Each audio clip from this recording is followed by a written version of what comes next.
श्री साई सच्चरित अध्याय छठवा। रामनवमी उत्सव, मस्जिद का जीर्णोद्धार, गुरु के कर स्पर्श की महिमा, चंदन समारोह, उर्स और रामनवमी का समन्वय, मस्जिद का जीर्णोद्धार।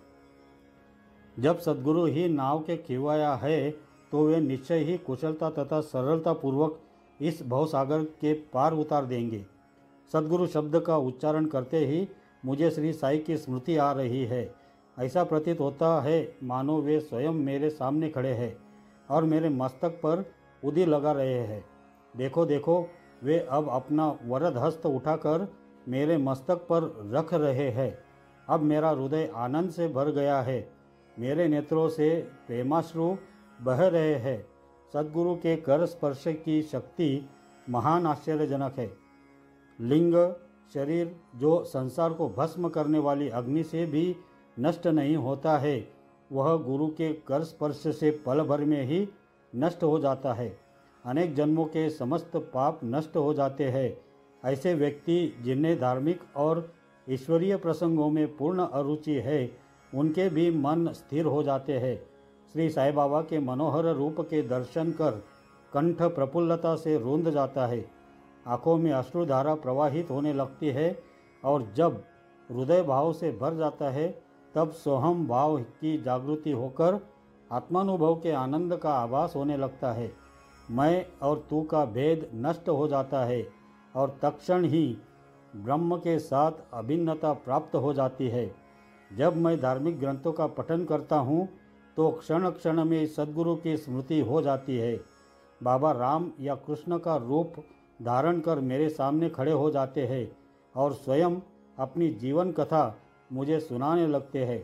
अर्थात जब मैं भागवत का श्रवण करता हूँ तब बाबा श्री कृष्ण का स्वरूप धारण कर लेते हैं और तब मुझे ऐसा प्रतीत होने लगता है कि वे ही भागवत या भक्तों के कल्याणार्थ उद्धव गीता सुना रहे हैं। जब कभी भी मैं किसी से वार्तालाप किया करता हूँ तो मैं बाबा की कथाओं को ध्यान में लाता हूँ, जिससे उनका उपयुक्त अर्थ समझाने में सफल हो सकूं। तब एक शब्द या वाक्य की रचना भी नहीं कर पाता हूं, परंतु जब वे स्वयं कृपा कर मुझसे लिखवाने लगते हैं तब फिर उसका कोई अंत नहीं होता। जब भक्तों में अहंकार की वृद्धि होने लगती है तो वे शक्ति प्रदान कर उसे अहंकार शून्य बनाकर अंतिम ध्येय की प्राप्ति करा देते हैं तथा उसे संतुष्ट कर अक्षय सुख का अधिकारी बना देते हैं। जो बाबा को नमन कर अनन्य भाव से उनकी शरण जाता है, उसे फिर कोई साधना करने की आवश्यकता नहीं है। धर्म, अर्थ, काम और मोक्ष उसे सहज ही प्राप्त हो जाते हैं। ईश्वर के पास पहुँचने के 4 मार्ग है: कर्म, ज्ञान, योग और भक्ति। इन सब में भक्ति मार्ग अधिक कंटकाकीर्ण गड्ढों और खाइयों से परिपूर्ण है, परंतु यदि सद्गुरु पर विश्वास कर गड्ढों और खाइयों से बचते और पदानुक्रमण करते हुए सीधे अग्रसर होते जाओगे तो तुम अपने ध्येय अर्थात ईश्वर तक आसानी से पहुंच जाओगे। श्री साई बाबा ने निश्चयात्मक स्वर में कहा है कि स्वयं ब्रह्म और उनकी विश्व को उत्पत्ति, रक्षण और लय करने आदि की भिन्न भिन्न शक्तियों के पृथकत्व में भी एकत्व है। इसे ही ग्रंथकारों ने दर्शाया है। भक्तों के कल्याणार्थ श्री साई बाबा ने स्वयं जिन वचनों से आश्वासन दिया था उनको नीचे उद्धृत किया जाता है। मेरे भक्तों के घर अन्न तथा वस्त्रों का कभी अभाव नहीं होगा। यह मेरा वैशिष्ट्य है कि जो भक्त मेरी शरण में आ जाते हैं और अंतःकरण से मेरे उपासक है, उनके कल्याणार्थ मैं सदैव चिंतित रहता हूँ। कृष्ण भगवान ने भी गीता में यही समझाया है, इसलिए भोजन तथा वस्त्र के लिए अधिक चिंता न करो। यदि कुछ मांगने की अभिलाषा है तो ईश्वर को ही मांगो। सांसारिक मान व उपाधियां त्याग कर ईश कृपा तथा अभय दान प्राप्त करो और उन्हीं के द्वारा सम्मानित हो। सांसारिक साधनों से कुपथगामी मत बनो। अपने इष्ट को दृढ़ता से पकड़े रहो। समस्त इंद्रियों और मन को ईश्वर चिंतन में प्रवृत्त रखो। किसी पदार्थ से आकर्षित न हो।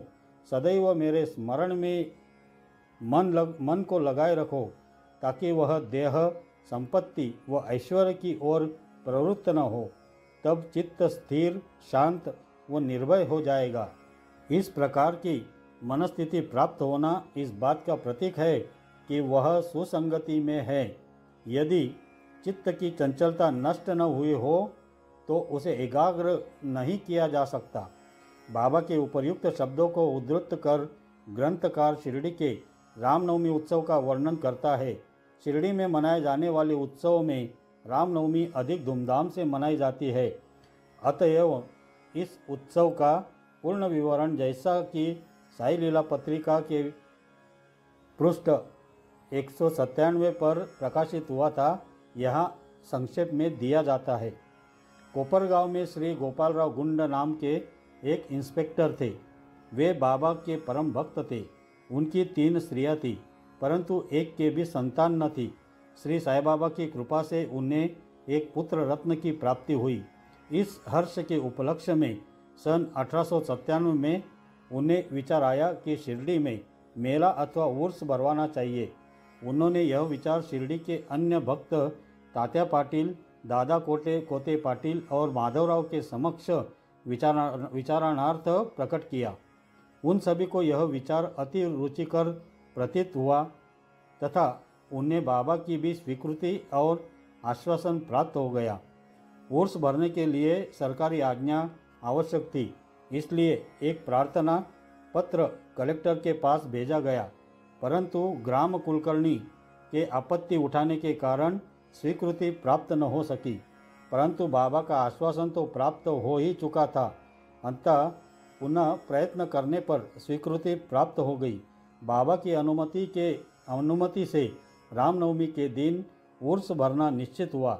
ऐसा प्रतीत होता है कि कुछ निष्कर्ष ध्यान में रखकर ही उन्होंने ऐसी आज्ञा दी, अर्थात उर्स व रामनवमी के उत्सव का एकीकरण तथा हिंदू मुस्लिम एकता, जो भविष्य की घटनाओं से ही स्पष्ट है कि यह ध्येय पूर्ण सफल हुआ। प्रथम बाधा तो किसी प्रकार हल हुई।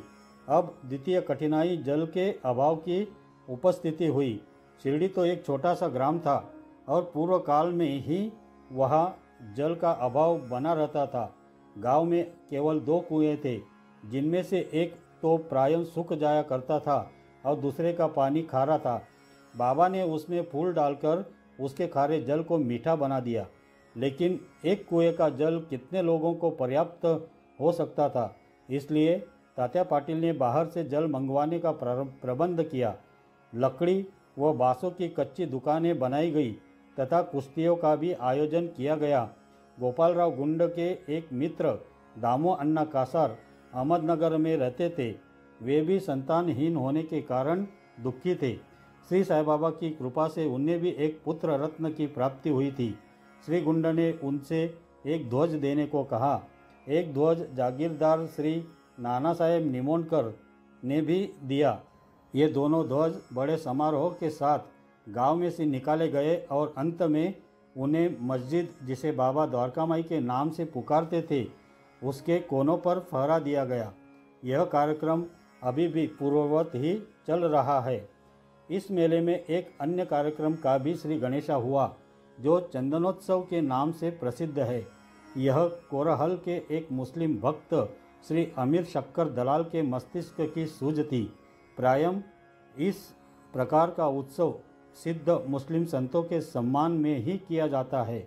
बहुत सा चंदन घिसकर और बहुत सी चंदन धूप थालियों में भरी जाती है तथा लोबान जलाते हैं और अंत में उन्हें मस्जिद में पहुंचाकर जुलूस समाप्त हो जाता है। थालियों का चंदन और धूप नीम पर और मस्जिद की दीवारों पर डाल दिया जाता है। इस उत्सव का प्रबंध प्रथम 3 वर्षों तक श्री आमिर शक्कर ने किया और उनके पश्चात उनकी धर्मपत्नी ने किया। इस प्रकार हिंदुओं द्वारा ध्वज व मुसलमानों के द्वारा चंदन का जुलूस एक साथ चलने लगा और अभी तक उसी तरह चल रहा है। रामनवमी का दिन श्री साई बाबा के भक्तों को अत्यंत ही प्रिय और पवित्र है। कार्य करने के लिए बहुत से स्वयंसेवक तैयार हो जाते थे। और वे मेले के प्रबंध में सक्रिय भाग लेते थे। बाहर के समस्त कार्यों का भार तात्या पाटिल और भीतर के कार्यों को श्री साईं बाबा की एक परम भक्त महिला राधा कृष्ण माई संभालती थी। इस अवसर पर उनका निवास स्थान अतिथियों से परिपूर्ण रहता और उन्हें सब लोगों की आवश्यकताओं का भी ध्यान रखना पड़ता था। साथ ही वे मेले की समस्त आवश्यक वस्तुओं का भी प्रबंध करती थी। दूसरा कार्य जो वे स्वयं खुशी से किया करती थी वह था मस्जिद की सफाई करना। चूना पोतना आदि मस्जिद की फर्श तथा दीवारें निरंतर धूनी जलने के कारण काली पड़ गई थी। जब रात्रि को बाबा चावड़ी में विश्राम करने चले जाते तब वे यह कार्य कर लिया करती थी। समस्त वस्तुएं धूनी सहित बाहर निकालनी पड़ती थी और सफाई व पुताई हो जाने के पश्चात पूर्ववत सजा दी जाती थी। बाबा का अत्यंत प्रिय कार्य गरीबों को भोजन करना भी इस कार्यक्रम का एक अंग था। इस कार्य के लिए बृहद भोज का आयोजन किया जाता था और अनेक प्रकार की मिठाइयाँ बनाई जाती थी। यह सब कार्य राधा कृष्ण माई के निवास स्थान पर ही होता था। बहुत से धनाढ्य व श्रीमंत भक्त इस कार्य में आर्थिक सहायता पहुंचाते थे। सब कार्यक्रम इसी तरह उत्तम प्रकार से चलता था और मेले का महत्व शनै शनै बढ़ता ही गया। सन 1911 में एक परिवर्तन हुआ। एक भक्त कृष्णराव जोगेश्वर भीष्म अमरावती के दादा साहेब खापर्डे के साथ मेले के एक दिन पूर्व शिरडी के दीक्षित वाड़े में ठहरे। जब वे दालान में लेटे हुए विश्राम कर रहे थे तब उन्हें एक कल्पना सूझी। इसी समय श्री लक्ष्मण राव उपनाम काका महाजनी पूजन सामग्री लेकर मस्जिद की ओर जा रहे थे। उन दोनों में विचार विनिमय होने लगा और उन्होंने सोचा कि शिरडी में उर्स व मेला ठीक रामनवमी के दिन ही भरता है। इसमें अवश्य ही कोई गूढ़ रहस्य निहित है। रामनवमी का दिन हिंदुओं को बहुत ही प्रिय है। कितना अच्छा हो यदि रामनवमी उत्सव का भी श्री गणेश कर दिया जाए। काका महाजनी को यह विचार रुचकर प्रतीत हुआ। अब मुख्य कठिनाई हरिदास के मिलने की थी जो इस शुभ अवसर पर कीर्तन व ईश्वर गुणानुवाद कर सके। परंतु भीष्म ने इस समस्या को हल कर दिया। उन्होंने कहा कि मेरा स्वरचित राम आख्यान जिसमें राम जन्म का वर्णन है तैयार हो चुका है। मैं उसका ही कीर्तन करूँगा और तुम हारमोनियम पर साथ करना तथा राधा कृष्ण माई सुंठवड़ा तैयार कर देगी। तब वे दोनों शीघ्र ही बाबा की स्वीकृति प्राप्त करने हेतु मस्जिद को गए। बाबा तो अंतर्यामी थे। उन्हें तो सब जान था कि वाड़े में क्या क्या हो रहा है। बाबा ने महाजनी से प्रश्न किया कि वहाँ क्या चल रहा था। इस आकस्मिक प्रश्न से महाजनी घबरा गए और बाबा के शब्दों का अभिप्राय न समझ सकने के कारण वे स्तब्ध होकर खड़े रह गए। तब बाबा ने भीष्म से पूछा कि क्या बात है। भीष्म ने रामनवमी उत्सव मनाने का विचार बाबा के समक्ष प्रस्तुत किया तथा स्वीकृति देने की प्रार्थना की। बाबा ने भी सहर्ष अनुमति दे दी। सभी भक्त हर्षित हुए और राम जन्मोत्सव मनाने की तैयारियां करने लगे। दूसरे दिन रंग बिरंगी झंडियों से मस्जिद सजा दी गई। श्रीमती राधा कृष्ण माई ने एक पालना लाकर बाबा के आसन के समक्ष रख दिया और फिर उत्सव प्रारंभ हो गया। भीष्म कीर्तन करने को उठ खड़े हो गए और महाजनी हारमोनियम पर उनका साथ करने लगे। तभी बाबा ने महाजनी को बुलवा भेजा। यहाँ महाजनी शंकित थे कि बाबा उत्सव मनाने की आज्ञा देंगे भी या नहीं, परंतु जब वे बाबा के समीप पहुँचे तो बाबा ने उनसे प्रश्न किया, यह सब क्या है, यह पालना क्यों रखा गया है। महाजनी ने बतलाया कि रामनवमी का कार्यक्रम प्रारंभ हो गया है और इसी कारण यह पालना यहाँ रखा गया है। बाबा ने निंबर पर से 2 हार उठाए। उनमें से एक हार तो उन्होंने काका जी के गले में डाल दिया तथा दूसरा भीष्म के लिए भेज दिया। अब कीर्तन प्रारंभ हो गया था। कीर्तन समाप्त हुआ तब श्री राजा राम की उच्च स्वर से जय जयकार हुई। कीर्तन के स्थान पर गुलाल की वर्षा की गई। जब हर कोई प्रसन्नता से झूम रहा था, तब अचानक ही एक गरजती हुई ध्वनि उनके कानों पर पड़ी। वस्तुतः जिस समय गुलाल की वर्षा हो रही थी, तो उसके कुछ कण अनायास ही बाबा की आंख में चले गए। तब बाबा एकदम क्रुद्ध होकर उच्च स्वर में अपशब्द कहने व कोसने लगे। यह दृश्य देखकर सब लोग भयभीत होकर सिट पिटाने लगे। बाबा के स्वभाव से भली भांति परिचित अंतरंग भक्त भला इन अपशब्दों का कब बुरा मानने वाले थे। बाबा के इन शब्दों तथा वाक्यों को उन्होंने आशीर्वाद समझा। उन्होंने सोचा कि आज राम का जन्मदिन है, अतः रावण का नाश, अहंकार एवं दुष्ट प्रवृत्ति रूपी राक्षसों के संहार के लिए बाबा को क्रोध उत्पन्न होना सर्वथा उचित ही है।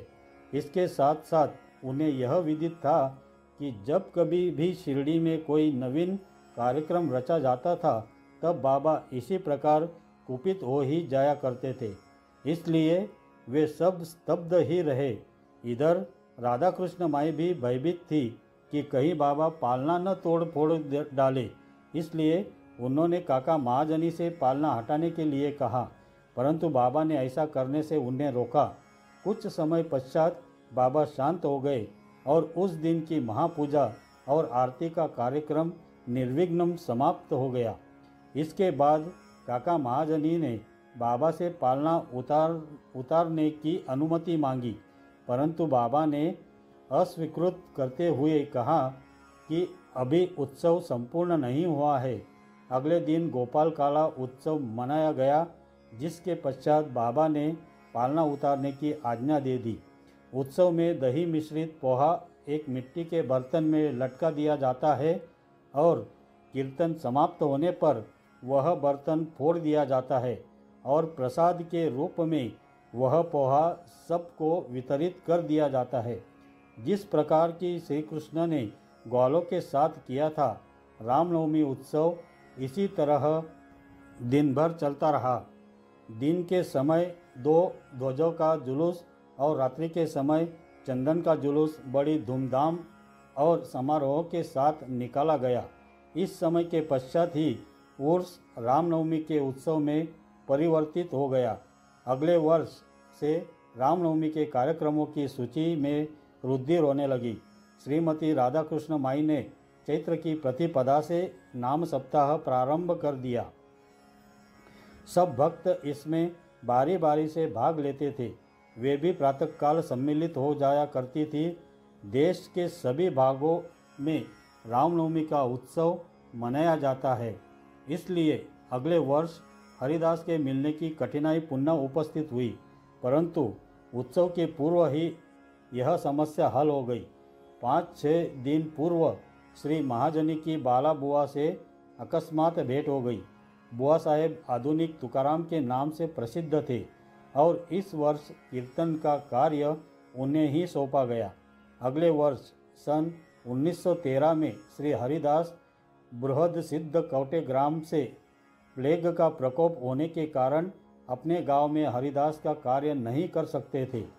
इस वर्ष वे शिरडी में आए। काका साहेब दीक्षित ने उनके कीर्तन के लिए बाबा से अनुमति प्राप्त की। बाबा ने भी उन्हें यथेष्ट पुरस्कार दिया। सन 1914 से हरिदास की कठिनाई बाबा ने सदैव के लिए हल कर दी। उन्होंने यह कार्य स्थायी रूप से दासगणु महाराज को सौंप दिया। तब से वे इस कार्य को उत्तम रीति से सफलता और विद्वत्ता पूर्वक पूर्ण लगन से निभाते रहे। सन 1912 से उत्सव के अवसर पर लोगों की संख्या में उत्तरोत्तर वृद्धि होने लगी। चैत्र शुक्ल अष्टमी से द्वादशी तक शिरडी में लोगों की संख्या में इतनी अधिक वृद्धि हो जाया करती थी मानो मधुमक्खी का छत्ता ही लगा हो। दुकानों की संख्या में वृद्धि हो गई। प्रसिद्ध पहलवानों की कुश्तियाँ होने लगी। गरीबों को वृहद स्तर पर भोजन कराया जाने लगा। राधा कृष्ण माई के घोर परिश्रम के फलस्वरूप शिरडी को संस्थान का रूप मिला। संपत्ति भी दिन प्रतिदिन बढ़ने लगी। एक सुंदर घोड़ा, पालकी, रथ और चांदी के अन्य पदार्थ, बर्तन, पात्र, शीशे आदि इत्यादि भक्तों ने उपहार में भेंट किए। उत्सव के अवसर पर हाथी भी बुलाया जाता था। यद्यपि संपत्ति बहुत बढ़ी, परंतु बाबा उन सब से सदा निरपेक्ष ही रहते थे। वे सदैव उसे उपेक्षा की दृष्टि से देखते और सदैव की भांति ही साधारण वेशभूषा धारण करते थे। यह ध्यान देने योग्य है कि जुलूस तथा उत्सव में हिंदू और मुसलमान दोनों ही साथ साथ कार्य करते थे, परंतु आज तक न उनमें कोई विवाद हुआ और न कोई मतभेद ही। पहले पहल तो लोगों की संख्या 5000-7000 के लगभग ही होती थी, परंतु किसी किसी वर्ष तो यह संख्या 75,000 तक पहुंच जाती थी। फिर भी न कभी कोई बीमारी फैली और न ही कोई दंगा हुआ। जिस प्रकार उर्स का मेला भराने का विचार प्रथमतः श्री गोपाल गुंड को आया था, उसी प्रकार मस्जिद के जीर्णोद्धार का विचार भी प्रथमतः उन्हें ही आया। उन्होंने इस कार्य के निमित्त पत्थर एकत्रित कर उन्हें वर्गाकार करवाया, परंतु इस कार्य का श्रेय उन्हें प्राप्त नहीं होना था। वह सुयश तो नाना साहेब चांदोरकर के लिए ही सुरक्षित था और फर्श का कार्य काका साहेब दीक्षित के लिए। प्रारंभ में बाबा ने इन कार्यों के लिए स्वीकृति नहीं दी, परंतु स्थानीय भक्त मालसापति के आग्रह करने से बाबा की स्वीकृति प्राप्त हो गई और एक रात में ही मस्जिद का पूरा फर्श बन गया। अभी तक बाबा एक टाट के टुकड़े पर ही बैठते थे। अब उस टाट के टुकड़े को वहाँ से हटाकर उसके स्थान पर एक छोटी सी गादी बिछा दी गई। सन 1911 में सभा मंडप भी घोर परिश्रम के उपरांत ठीक हो गया। मस्जिद का आंगन बहुत छोटा तथा असुविधाजनक था। काका साहेब दीक्षित आंगन को बढ़ाकर उसके ऊपर छप्पर बनवाना चाहते थे। यथेष्ट द्रव्य राशि व्यय कर उन्होंने लोहे के खंभे, बल्लियाँ व कैंचियाँ मोल ली और कार्य भी प्रारंभ हो गया। दिन रात परिश्रम कर भक्तों ने लोहे के खंभे जमीन में गाड़े। जब दूसरे दिन बाबा चावड़ी से लौटे, उन्होंने उन खंभों को उखाड़ फेंक दिया और अति क्रोधित हो गए। वे एक हाथ से खंभा पकड़कर उसे उखाड़ने लगे और दूसरे हाथ से उन्होंने तात्या का साफा उतार लिया और उसमें आग लगाकर गड्ढे में फेंक दिया। बाबा के नेत्र जलते हुए अंगारे के सदृश लाल हो गए। किसी को भी उनकी ओर आंख उठाकर देखने का साहस नहीं होता था। सभी बुरी तरह भयभीत होकर विचलित होने लगे कि अब क्या होगा। भागोजी शिंदे कुछ साहस कर आगे बढ़े, पर बाबा ने उन्हें धक्का देकर पीछे ढकेल दिया। माधवराव की भी वही गति हुई। बाबा उनके ऊपर भी ईंट के ढेले फेंकने लगे। जो भी उन्हें शांत करने गया, उसकी वही दशा हुई। कुछ समय के पश्चात क्रोध शांत होने पर बाबा ने एक दुकानदार को बुलाया और एक जरीदार फेटा खरीद कर अपने हाथों से उसे तात्या के सिर पर बांधने लगे, जैसे उन्हें विशेष सम्मान दिया गया हो। यह विचित्र व्यवहार देखकर भक्तों को आश्चर्य हुआ। वे समझ नहीं पा रहे थे कि किस अज्ञात कारण से बाबा इतने क्रोधित हुए। उन्होंने तात्या को क्यों पीटा और तत्क्षण ही उनका क्रोध क्यों शांत हो गया। बाबा कभी कभी अति गंभीर तथा शांत मुद्रा में रहते थे और बड़े प्रेम पूर्वक वार्तालाप किया करते थे, परंतु अनायास ही बिना किसी गोचर कारण के वे क्रोधित हो जाया करते थे। ऐसी अनेक घटनाएं देखने में आ चुकी है, परंतु मैं इसका निर्णय नहीं कर सकता कि उनमें से कौन सी लिखूं और कौन सी छोड़ूं। अतः जिस क्रम से वे याद आती जाएगी, उसी प्रकार उनका वर्णन किया जाएगा। अगले अध्याय में बाबा यवन है या हिंदू, इसका विवेचन किया जाएगा तथा उनके योग, साधन, शक्ति और अन्य विषयों पर भी विचार किया जाएगा। श्री सद्गुरु साईनाथार्पणमस्तु। शुभम भवतु।